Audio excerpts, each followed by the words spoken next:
এই যে বন্ধুরা, আলুদম বানানোর জন্য আমরা ছোট ছোট আলু নিয়ে নিয়েছি। এই আলুদমটা খুব ভালো হয় খেতে, তাই জন্য একে এই নোংরা থাকে, একে ভালো করে ধুয়ে নেব।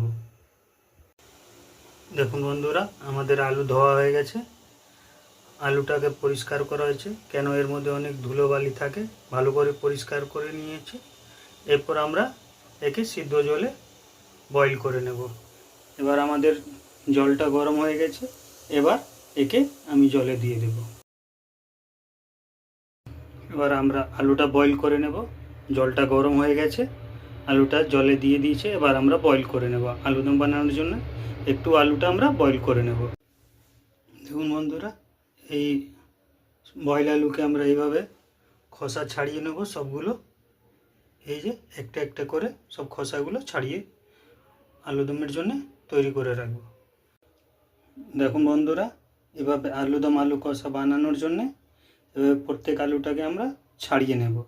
এই যে আমি একটা করে ছাড়িয়ে দেখিয়েছি, এভাবে পুরো ছাড়িয়ে আলাদা করে নেব। এই যে বন্ধুরা, আমার বয়েল করা আলুটা খসলাটা ছাড়ানো হয়ে গেছে। এই যে বন্ধুরা, আলুর দমের জন্য এই যে ফোড়নে দিচ্ছি একটা তেজপাতা আর কাঁচা লঙ্কা, আর এই যে গোটা জিরে একটু উঁচু করো। তারপর দিয়ে দিচ্ছি এই যে সিদ্ধ করা আলু ভেজে নেবো। আলুটা ভেজে নিচ্ছি। আলুগুলো গোটা গোটাই রাখলাম, কাটলাম না। আর এইভাবে একবার আপনারাও বাড়িতে করে খেয়ে দেখবেন, খুব সুন্দর খেতে লাগে। কড়াইশুঁটির কচুরির সাথে আলুর দম কষা, গুঁড়ি আলু কষা।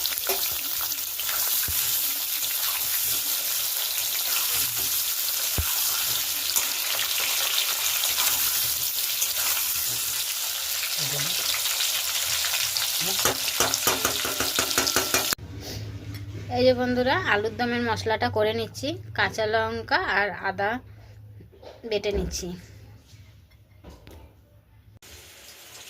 এই যে বন্ধুরা, আলুর দম কষাতে একটু ভাজা মশলা দিচ্ছি। এই যে একটু ভাজা মশলা দিচ্ছি, জিরে আর লঙ্কা এটা রয়েছে, আর দিয়েছি টমেটো কুচি দিচ্ছি, আর পাতি লেবু দিচ্ছি, নুন দিচ্ছি স্বাদ অনুযায়ী, আর এই যে চিনি দিয়েছি, আর আদা আর কাঁচা লঙ্কা বাটা, গরম মশলা, হলুদ গুঁড়ো, লঙ্কা গুঁড়ো, জিরে গুঁড়ো, আর কিছু নেই এর মধ্যে। আর আলুটা ভাজা হচ্ছে। এই যে আলুটা ভাজা হচ্ছে, এর মধ্যে কড়াইশুঁটি দেবো। এর মধ্যে কড়াইশুঁটি পড়বে আলুর দমে।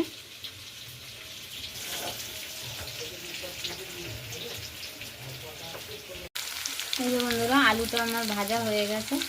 এবার আমি কড়াইশুঁটিগুলো দিয়ে দিচ্ছি। এই যে কড়াইশুঁটিগুলো দিয়ে দিচ্ছি, তারপর টমেটোটা দেবো।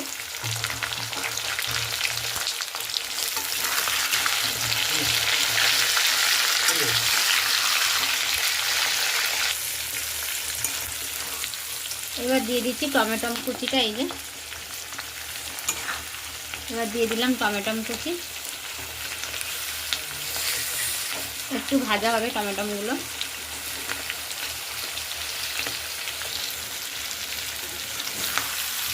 এই যে বন্ধুরা, এবার আমি মশলাগুলোকে দিয়ে দিচ্ছি। এই যে এবার কষানো হবে, একটু অল্প একটু জল দেবো এর মধ্যে।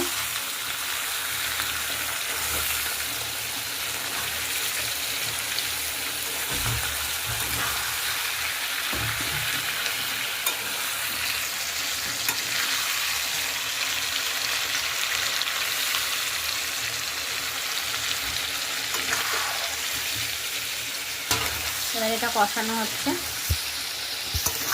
এই ঝোল হবে না, মাখা মাখা হবে। রেসিপি দুটো কেমন লাগলো কমেন্ট করবেন। ভালো লাগলে চ্যানেলটাকে সাবস্ক্রাইব করে পাশে থাকবেন, শেয়ার করে দেবেন, লাইক করবেন।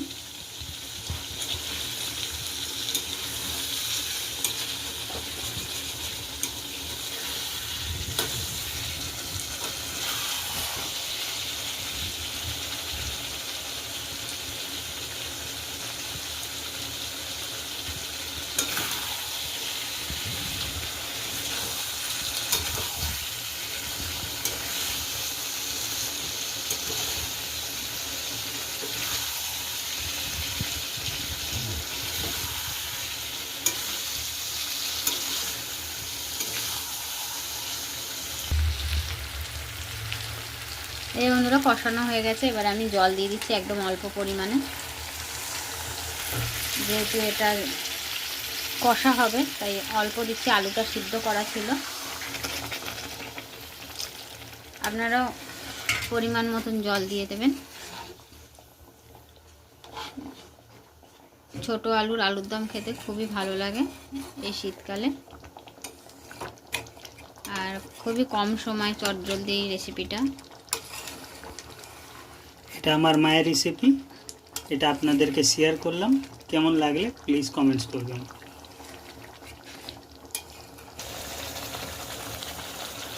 দেখুন বন্ধুরা, আমাদের আলু কমপ্লিট হয়ে গেছে, আলু কষা। এই যে বন্ধুরা আলুর দম রেডি হয়ে গেছে, কত সুন্দর কালার হয়েছে একবার দেখুন।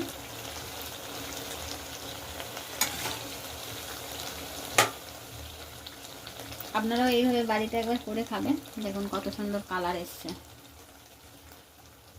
জল নেই, একদম শুকনো।